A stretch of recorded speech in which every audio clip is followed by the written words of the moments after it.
Mari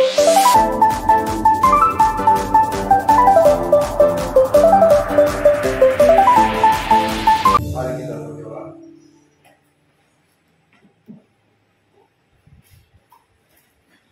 Bapa di surga, kami naikkan syukur kepadamu. Kami berterima kasih sebab oleh karena kasih-Mu semata kami boleh ada sebagaimana adanya kami. Dan saat ini Tuhan kami datang menyerahkan waktu ini ya Tuhan untuk mendengarkan sebagian dari firman-Mu. Penuhilah kami ya Tuhan dengan Roh-Mu yang kudus. Biarlah Roh-Mu ya Tuhan memberikan kami hikmat dan pengertian, sehingga setiap firman yang kami dengar tertanam, bertumbuh dan berbuah di dalam hidup kami. Biarlah hati kami Tuhan Engkau pakai menjadi tanah yang subur, menyenangkan, memuliakan nama Tuhan. Terima kasih Bapa di surga. Kami serahkan pemberitaan firman Tuhan ini di dalam kuasa dan nama Tuhan. Kami serahkan hati kami dan pikiran kami. Berbicaralah kepada kami ya Tuhan. Kami siap mendengar. Di dalam nama Tuhan Yesus Kristus kami berdoa, haleluya. Amin. Silakan duduk. Selamat pagi, salam. Bapak Ibu Saudara yang dikasihi Tuhan, hari ini khotbah saya beri judul Orai Labora. Tahu yang artinya Orai Labora? Ora itu bukan ora bahasa Jawa. Ora itu ini bahasa Latin. Ora itu artinya doa, berdoa. Et itu artinya dan. Labora itu kerja. Ya, jadi berdoa dan bekerja. Ya. Mari kita sama-sama membaca Alkitab kita dari kitab Injil Matius pasal yang ke-7. Matius 7 ayat 7 dan ayat 8. Dua ayat kita baca sama-sama ya. Pendek gak panjang-panjang. 1, 2, 3. Mintalah maka akan diberikan kepadamu. Carilah maka kamu akan mendapat. Ketoklah maka pintu akan dibukakan bagimu. Karena setiap orang yang meminta menerima, dan setiap orang yang mencari mendapat, dan setiap orang yang mengetok baginya pintu dibukakan. Amin. Haleluya. Bapak Ibu Saudara dikasihi Tuhan, Matius pasal 5 sampai pasal 7 ini adalah pengajaran Yesus dalam diberi judul khotbah di bukit. Kalau kita belajar ada 14 pelajaran dari pasal 5 sampai pasal 7. Yang pertama mengajarkan tentang ucapan bahagia. Ayat 1 sampai 12 pasal 5 itu. Berbahagialah, berbahagialah gitu ya. Yang kedua, garam dunia dan terang dunia, ayat 13 sampai 16. Yang ketiga, tentang hukum Taurat, ayat 17 sampai 48. Kemudian masuk ke pasal 6, hal memberi sedekah. Dilanjut dengan hal berdoa, hal berpuasa, hal mengumpulkan harta, hal kekhawatiran, hal menghakimi, hal yang kudus dan berharga. Dan ke-11 hal pengabulan doa, pasal 7 ayat 7 sampai ayat 11. Lalu ayat yang ke-12 jalan yang benar, hal pengajaran yang sesat, dan 2 macam dasar. Ada 14 perikop tentang pengajaran khotbah di bukit yang Yesus ajarkan. Hari ini kita membaca 2 ayat bagian daripada pengajaran tentang pengabulan doa. Ya, orang percaya memang tidak dapat dipisahkan dari doa, ya. Kalau ada yang mengaku orang percaya tapi tidak pernah berdoa, itu sama juga bohong. Ngaku-ngaku doang, ya kan gitu ya.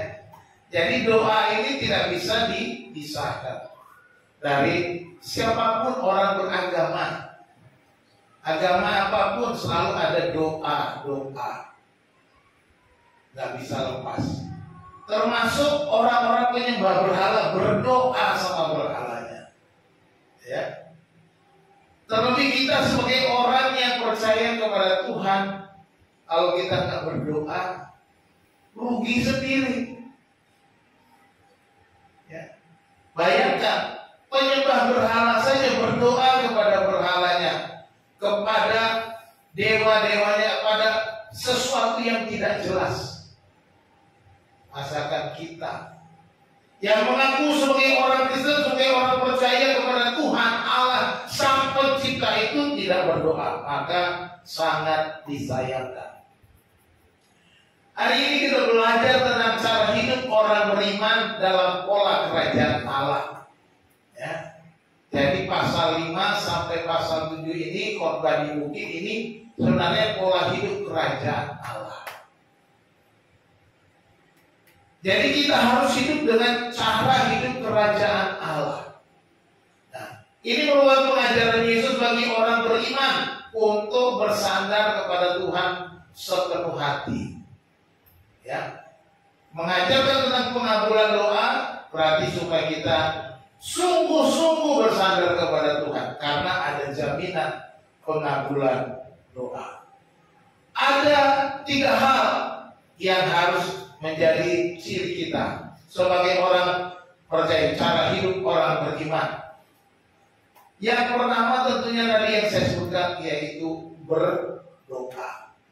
Dikatakan di dalam ayat ini, mintalah, ya kan? Mintalah, maka akan diberikan kepadamu. Ayat 8, setiap orang yang meminta akan menerima. Jadi ini suatu jaminan oleh Yesus sendiri berkata, minta, aki berdoa, kamu akan menerima yang kamu minta. Setiap orang yang meminta, dia akan menerima apa yang dimintanya.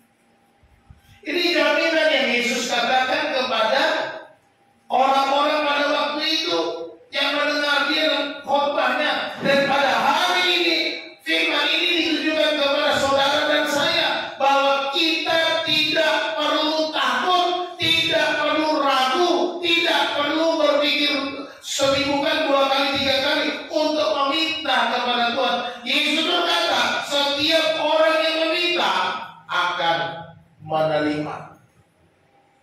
Ini bahwa Yesus mengajarkan bahwa kita harus memohon kepada Bapa di surga. Dia berkata dalam Matius 11:28, marilah kepadaku semua yang letih lesu dan berbeban berat, aku akan memberikan kelegaan kepada. Ini merupakan ajakan supaya kita juga seperti dia kata, mintalah, mari kepadaku, datanglah kepadaku, come to me, katanya. Jadi kita tidak perlu ragu bahwa ada jaminan jawaban doa. Yesus sendiri yang menjamin. Yesus sendiri yang memberikan, karena dia berkata akan diberikan. Setiap orang yang meminta akan menerima. Jadi tidak ada yang tidak menerima kalau dia datang untuk kepada Tuhan, memohon kepada Tuhan. Dia mengajarkan bahwa Tuhan itu hanya sejauh doa. Dia hanya sejauh doa. Kalau kita nggak mau berdoa, kita yang rugi sendiri. Kita menginginkan banyak hal, tetapi kita tidak mau berdoa, kita tidak meminta kepada Tuhan. Bagaimana supaya kita bisa mendapatkannya? Jadi doa itu harus dilakukan terus-menerus setiap hari. Wahana itu orang di rumah rewel kalau soal doa. Anak-anak, ayo udah berdoa belum? Ayo. Elsa udah berdoa belum? Putri udah berdoa belum? Selalu diingatkan. Tidak boleh lepas. Kamu perlu kerja, kamu perlu sekolah, kamu perlu masa depan, doakan. Kamu perlu teman hidup, doakan. Apa saja yang kamu perlukan, doakan. Minta kepada Tuhan. Jangan pikir, gampang. Bapak saya punya ini itu nanti juga disediakan. Nah, kita harus bergantung kepada Tuhan, bukan kepada orang tua. Karena orang tua terbatas. Orang tua bisa mengalami hal-hal yang tidak kita harapkan. Jadi kita nggak boleh bersandar kepada orang tua, melihatnya sekarang. Tapi bersandarlah kepada Tuhan, supaya orang tua mau diberi kekuatan, orang tua mau diberikan rezeki, sehingga masa depanmu bisa dijamin oleh Tuhan. Itu yang dimaksud. Minta kepada Tuhan, bukan santai-santai saja. Ya. Jadi berdoa. Banyak ayat-ayat yang kita perlu pelajari. Yang pertama kita lihat Markus 11 ayat 24. Karena itu aku berkata kepadamu, apa saja yang kamu minta dan doakan, kata Tuhan Yesus, percayalah bahwa kamu telah menerimanya, maka hal itu akan diberikan kepadamu.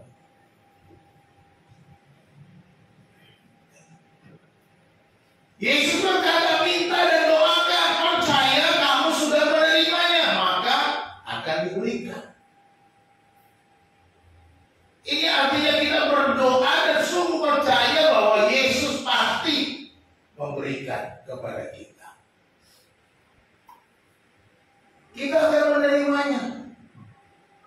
Tapi minta sama Tuhan. Percaya kamu pasti menerima. Ya. Percayalah bahwa kamu telah menerimanya, maka hal itu akan diberikan kepadamu. Yakobus 5 ayat 16. Kenapa? Karena itu hendaklah kamu saling mengaku dosamu dan saling mendoakan supaya kamu sembuh. Doa orang yang benar, mari kita baca sama 2, 3. Doa orang yang benar bila dengan yakin didoakan sangat besar kuasanya. Amin. Bila dengan yakin didoakan sangat besar. Jangan takut berdoa. Ya. Doa orang yang benar disebut. Siapa orang yang benar? Orang yang benar adalah orang-orang yang hidup di dalam Tuhan. Orang yang benar adalah orang-orang yang tinggal di dalam Tuhan. Di dalam ayat ini Yohanes 15 ayat 7 dikatakan, jikalau kamu tinggal di dalam aku dan firman-Ku tinggal di dalam kamu, mintalah apa saja yang kamu kehendaki dan kamu akan menerimanya. Jelas. Yesus bilang begitu. Jikalau kamu tinggal di dalam aku dan firman-Ku tinggal di dalam kamu, inilah orang yang benar itu. Hidup di dalam firman, hidup di dalam Tuhan. Firman-Nya itu menguasai hidupnya. Firman-Nya itu yang mengendalikan hidupnya. Firman-Nya itu yang mengatur seluruh langkahnya. Maka orang-orang yang benar itu, yang dikendalikan firman, akan meminta sesuai dengan firman Tuhan. Maka kalau sesuai dengan firman Tuhan, pasti menerima apa yang dimintanya. Jadi jangan ragu. Yesus berkata, mintalah, maka akan diberikan kepadamu. Sebab setiap orang yang meminta akan menerima. Ini jaminannya. Dan Yesus mengatakan, kamu harus tinggal di dalam aku. Jadi orang yang benar, kuasa doa dahsyat, kuasa doa ajaib, kuasa doa itu sangat besar. Tuhan sanggup melakukan apa yang kita minta. Amin. Tinggallah di dalam Tuhan dan biarkan firman Tuhan itu ada di dalam. Firman itulah yang mengendalikan hidup kita. Firman itulah yang mengatur langkah-langkah kita. Jangan kita merasa, oh, dalam Yesus aku minta semuanya, tapi kita tidak hidup dalam firman Tuhan, kita tidak hidup benar, maka firman itu tidak terjadi. Kalau kita mau mengalami firman Tuhan, hiduplah di dalam firman. Simple, tidak sulit. Kalau kita mau mengalami mujizat Tuhan, firman Tuhan terjadi, apa yang firman Tuhan katakan terjadi, kita harus hidup dalam firman. Maka kita akan melihat kuasa Tuhan bekerja. Untuk apa? Untuk apa doa-doa kita itu dikabulkan? Supaya Tuhan dipermuliakan. Yohanes 14:13.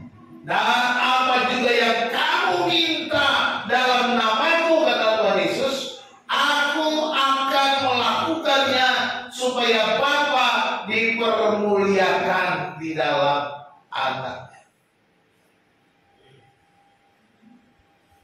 Jadi Yesus akan mengabulkan permohonan kita supaya di dalam Dia Bapa dipermuliakan. Jadi muara dari seluruh permohonan kita, muara dari seluruh doa-doa kita adalah permuliakan Tuhan. Jadi kalau jawaban doa kita sudah terjadi, muliakan Tuhan. Apapun yang terjadi dalam hidup kita, muliakan Tuhan, gak ada yang lain. Yesus mengajarkan minta, kamu akan menerima. Untuk apa? Untuk kemuliaan Tuhan. Bukan untuk yang lain. Bukan untuk kemuliaan dirimu, tetapi untuk kemuliaan Tuhan. Bagaimana caranya untuk kemuliaan Tuhan? Harus nyatakan kemuliaan Tuhan dengan bersaksi kepada banyak orang. Inilah yang Tuhan buat. Yang Tuhan kerjakan di dalam hidup, memuliakan Tuhan. Yesus bilang, mintalah. Mulai hari ini minta kepada Tuhan. Jangan sungkan, jangan ragu, melangkahlah ke hadapan Tuhan, berdoalah kepada Tuhan, mintalah kepada Tuhan, maka kamu akan diberikan. Yang kedua, cara hidup orang beriman itu juga harus berusaha. Makanya orang lain labora. Dikatakan apa? Carilah. Nah, carilah maka kamu akan mendapat. Ayat 8-nya, setiap orang yang mencari mendapat. Cari berarti ada usaha. Ada. Cari disuruhnya, bukan duduk manis. Bukan berdiam diri, bukan bermalas-malasan. Kita jangan hanya minta rezeki kepada Tuhan, tapi mintanya jatuh dari langit. Sorry. Dolar gak jatuh dari langit. Emas gak jatuh dari langit. Enggak. Kerja loh. Berusaha. Karena dikatakan orang yang mencari akan mendapat. Siapa yang mencari, setiap orang yang mencari mendapatkan. Itu jaminannya. Tegas. Yesus berkata. Jadi dia perintahnya carilah. Kita harus berusaha. Harus bekerja. Jangan malas-malasan. Ya. Jangan hanya duduk diam. Ini ada seorang ahli motivasi dan terkenal, Mary Riana. Ini temannya Rahel ini. Dia bilang gini, lakukan apa yang menjadi bagianmu. Sisanya biarlah Tuhan yang bekerja. Tuhan bekerja, tapi bagian kita ada. Bagian kita harus lakukan, kita harus bekerja juga. Tuhan berkatilah rumah tanggaku, tapi kita tidak mau menjaga rumah tangga kita. Sebentar-sebentar menuntut, sebentar-sebentar lagi mau dilayani terus. Bagaimana kita mau menghadapi rumah tangga yang diberkati? Harus berusaha juga menciptakan kebahagiaan rumah tangga. Ya kan? Tuhan berikanlah aku supaya aku menjadi seorang sarjana. Malas belajar, maka bisa. Tuhan berikan aku pekerjaan, tapi duduk-duduk aja gak mau kerja. Gak bisa. Sudah berdoa, tapi tidak berusaha. Sudah berdoa minta sama Tuhan, tapi Tuhan berdoa tidak melakukan apa-apa. Sabar dulu deh, katanya gitu. Kita harus juga melakukan pekerjaan, berusaha. Nah, ini ada step. Usaha tanpa doa itu sombong. Doa tanpa usaha omong kosong. Sama juga bohong. Ya. Doa tanpa usaha sama juga bohong alias omong kosong. Usaha tanpa doa itu kesombongan. Allah tidak suka. Tuhan tidak suka orang sombong. Kenapa? Merasa kuat, merasa mampu, merasa bisa. Gak perlu Tuhan, gak perlu berdoa. Aku kan udah sarjana, aku kan punya uang, aku kan punya harta, aku bisa melakukan, aku bisa beli seluruh kota Jakarta. Sabar dulu deh. Los Angeles aja kebakaran habis. Los Angeles, kota kaya, orang-orang kaya semua habis hartanya. Sombong. Jangan sombong karena punya segala-galanya. Engkau harus tundukkan dirimu di hadapan Tuhan. Engkau harus merendahkan diri di hadapan Tuhan. Engkau harus menyembah Tuhan. Engkau harus berusaha, tetapi engkau juga harus berdoa. Minta sama Tuhan. Jangan sampai usaha tanpa doa. Jangan sampai doa tanpa usaha. Ini harus berjalan bersamaan. Ora et labora. Jangan ora doa. Nah, ora doa itu kata Mama Seri artinya apa? Enggak berdoa. Jangan ora dudungo katanya gitu bahasa Prancisnya. Dudungo itu bahasa Prancis. Ora dudungo. Jadi mari kita berdoa dan berusaha. Firman Tuhan mengajarkan kita untuk selalu berusaha. Ya, kita lihat firman Tuhan Amsal 21 ayat 25. Baca yuk sama-sama. 2, 3. Si pemalas dibunuh oleh keinginannya karena tangannya enggan bekerja. Oh, haleluya. Orang-orang malas ternyata dibunuh oleh keinginannya. Bahasa Inggrisnya tuh, bahasa Inggris. The desire of the sluggard katanya, kill him, for his hand refused to labor. Ya, hasrat orang yang malas itu membunuhnya.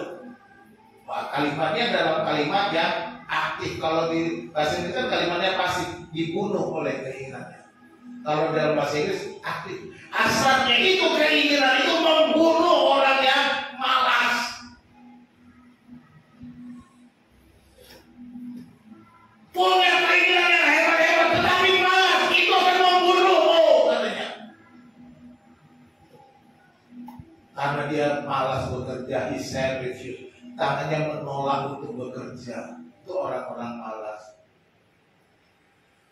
Jadi jangan cuma punya keinginan yang besar-besar, keinginan luar biasa, tapi tidak mau berusaha. Kamu malas bekerja, maka keinginanmu itu akan membunuhmu. Kata firman Tuhan. Ya. Analiannya Amsal 20. Janganlah menyukai tidur, supaya engkau tidak jatuh miskin. Bukalah matamu dan engkau akan makan sampai kenyang. Ya, buat orang-orang yang malas. Bangun, ntar bangun udah siap, ntar tatar akhirnya kesiangan. Ini orang malas, yang hobinya cuma tidur. Ya, orang malas akan jatuh miskin.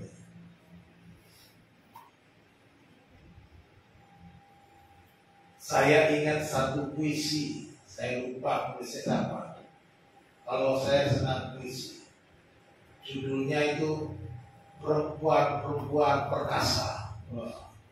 Digambarkan, saya diceritakan perempuan-perempuan perkasa. Siapakah mereka? Dengan kereta mereka berkeranda. Siapakah mereka? Menceritakan orang-orang yang berjuang pagi-pagi buta, bekerja, berjualan, itu digambarkan di sana.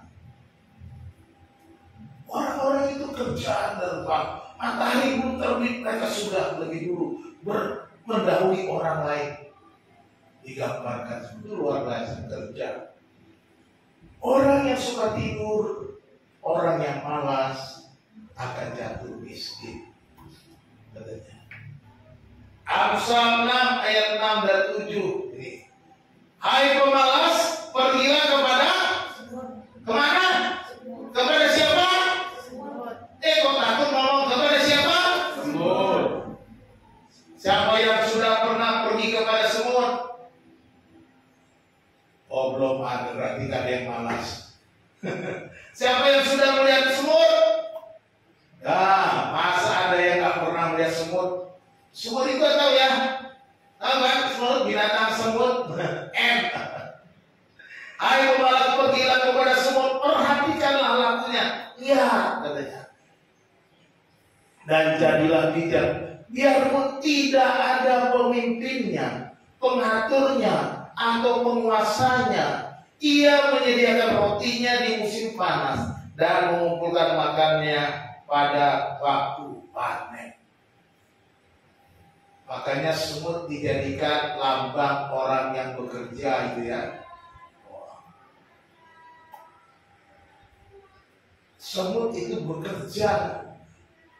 Dia mengumpulkan makanan tanpa ada yang atur, dengan setia. Sehingga pada waktu musim panen dia sudah bukan, musim-musim dingin dia di mana dia tidak bisa kemana-mana, dia sudah tersedia makanan di sarangnya. Itu yang dilakukan oleh semut. Ya. Jadi kita harus belajar kepada kerajinan semut, gitu ya. Kerajinannya yang kita contoh. Semut juga selain rajin apa? Kalau ketemu kan salaman. Ya, ketemu salaman. Iya kan? Ketemu pasti salaman. Ya pokoknya begitulah, kita harus salaman karena mereka berpelukan gitu ya. Nah, makanya kalau kita ketemu jangan lupa salaman. Gitu. Seperti semut. Artinya mereka mengingat temannya. Ya, belajarlah kepada semut. Jadi semut adalah contoh supaya kita menjadi orang yang terus berusaha.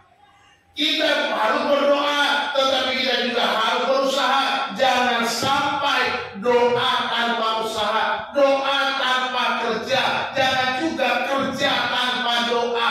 Keduanya harus berjalan bersamaan. Yesus berkata, carilah, cari, maka kamu akan mendapat.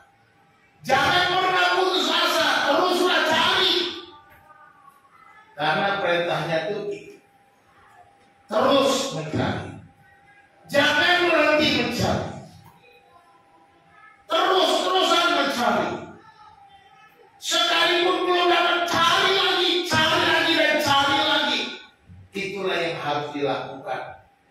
sebagai orang percaya. Ini cara yang kedua, pola yang kedua.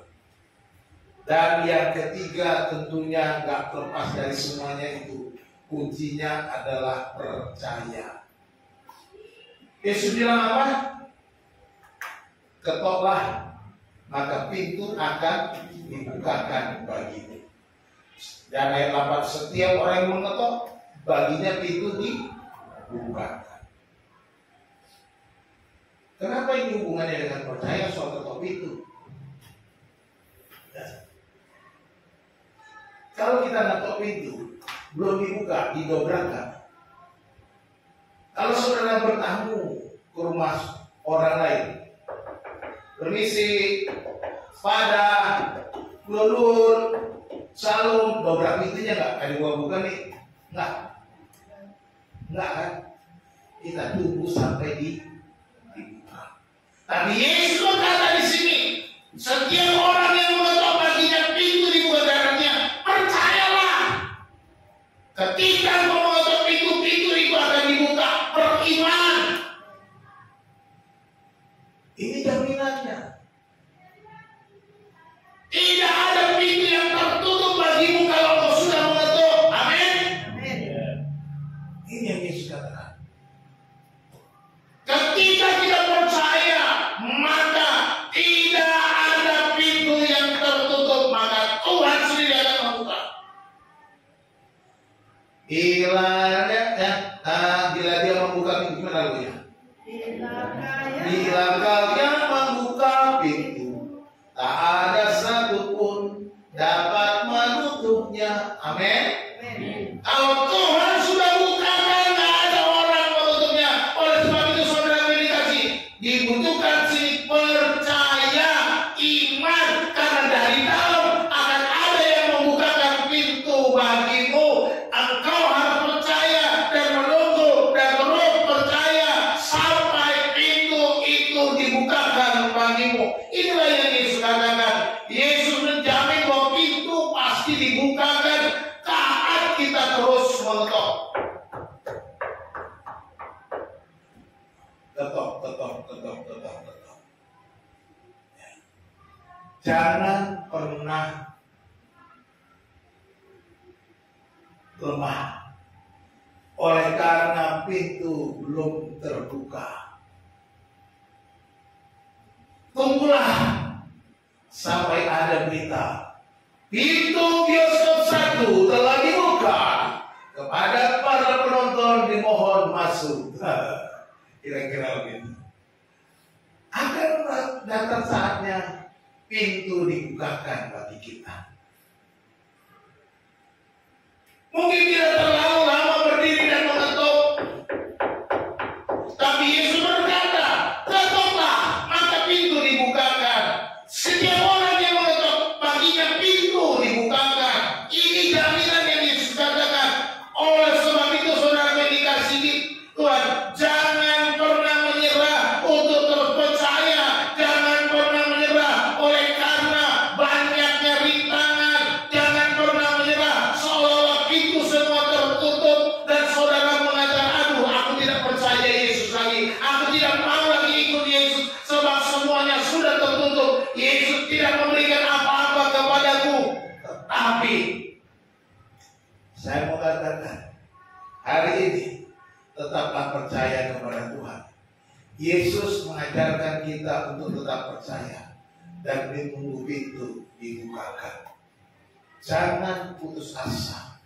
Sekalipun hari ini pintu belum dibukakan, ketok terus.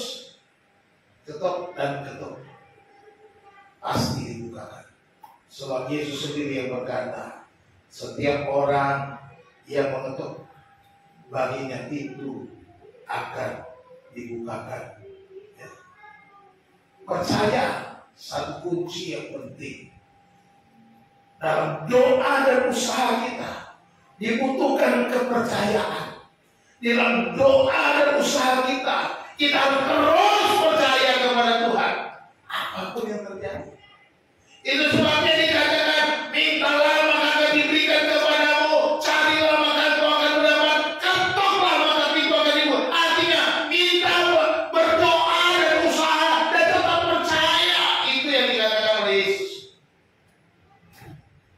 Tidak berhenti hanya meminta, tidak berhenti hanya berdoa, tapi kita terus berusaha dan tetap percaya. Itulah yang Yesus ajarkan dalam Matius pasal 7 ayat 7 dan 8 ini. Kita harus terus percaya meningkatkan iman kita. Sebab dikatakan di dalam Amsal 16:20, siapa memperhatikan firman akan mendapatkan kebaikan, dan berbahagialah orang yang percaya kepada siapa? Berbahagialah orang yang percaya kepada Tuhan. Ini yang dikatakan oleh Amsal 16 ayat 20. Berbahagia, diberkati. Ya, jadi jangan sampai kita ragu. 3 hal ini merupakan pola yang harus kita pegang di dalam perjalanan hidup kita di dalam kerajaan Allah selama kita ada di dunia ini. Kita harus tetap berdoa, kita harus terus berusaha, kita harus tetap percaya.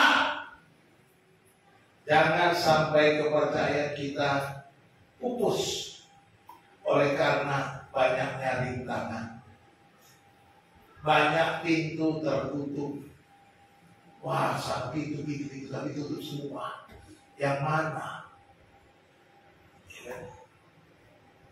Amsal 3 ayat 5 bilang, percayalah kepada Tuhan dengan segenap hati, dan janganlah bersandar kepada pengertianmu sendiri. Kata pengertian itu kalau dalam terjemahannya, jangan bersandar kepada akalmu. Kalau orang percaya, jangan bersandar kepada akalmu.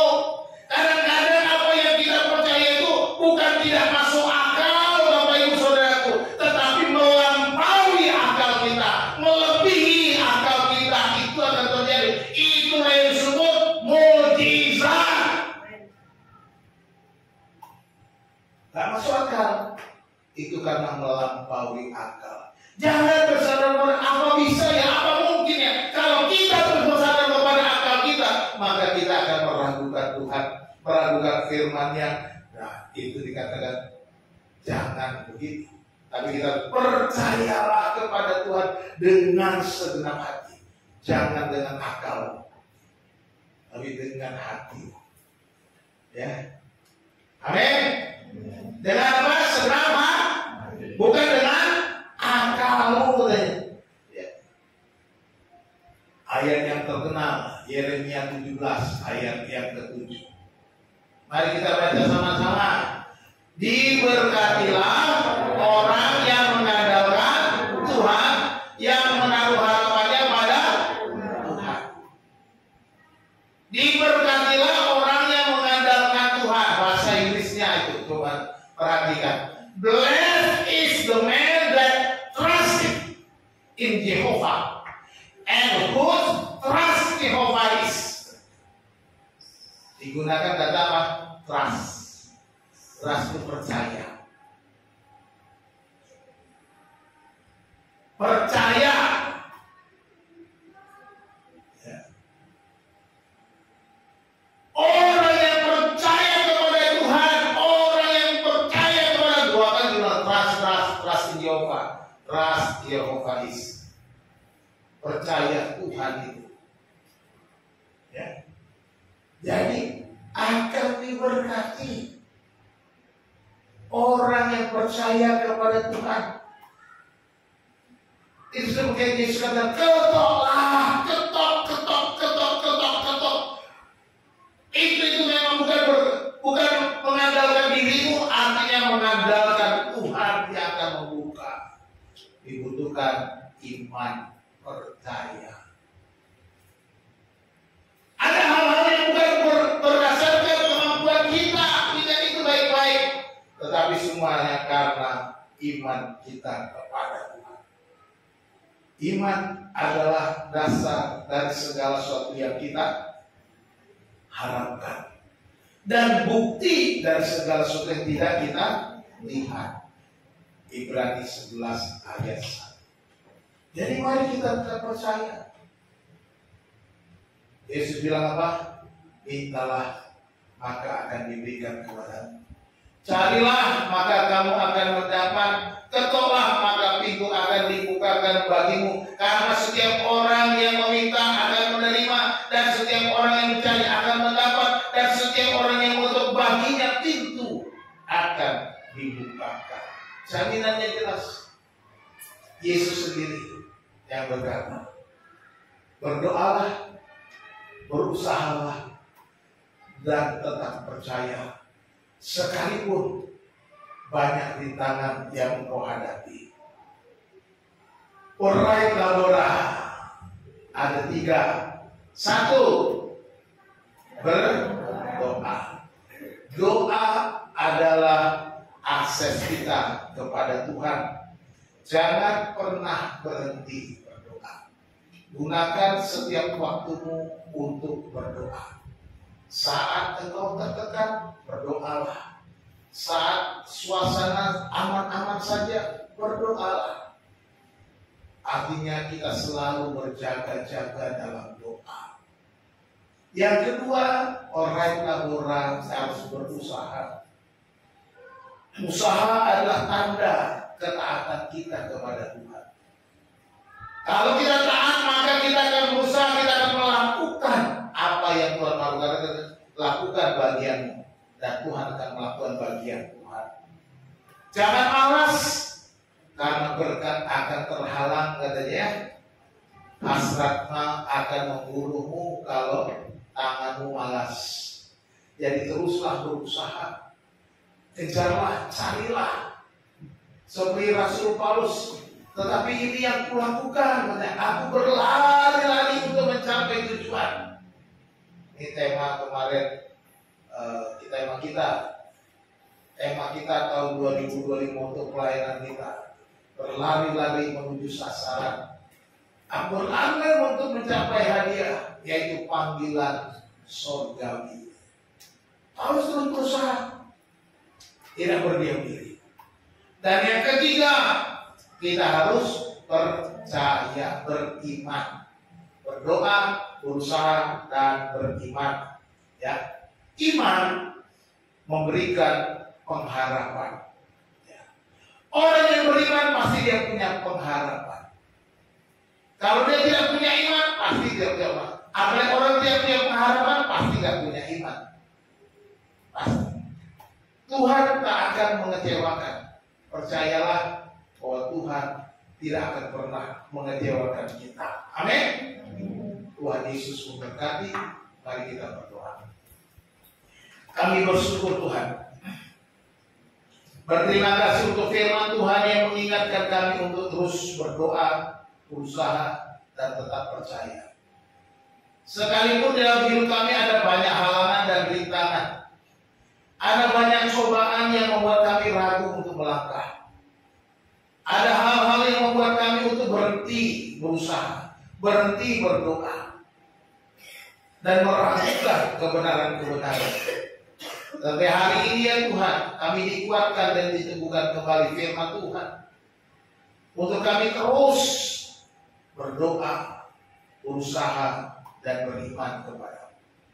Kami percaya Engkau akan membukakan jalan bagi kami saat kami menghadapi situasi-situasi yang sulit. Dan permohonan kami kepada-Mu dan usaha kami kepada-Mu, kami harus mengandalkan Engkau ya Tuhan. Terima kasih Tuhan untuk firman Tuhan yang sudah kami dengar. Biarlah ini terus berbicara kepada kami ketika kami melangkah menghadapi kehidupan kami, menjalani seluruh hidup kami di dunia ini. Kami boleh mengikuti pola hidup kerajaan Allah yang benar. Terima kasih Tuhan. Roh Kudus biarlah terus berbicara, terus mengingatkan kami, terus menolong kami Tuhan, supaya kami terkuat dan tetap beriman. Terpujilah nama-Mu, kami berdoa di dalam nama Yesus Kristus Tuhan kami. Haleluya. Amin. Terima kasih.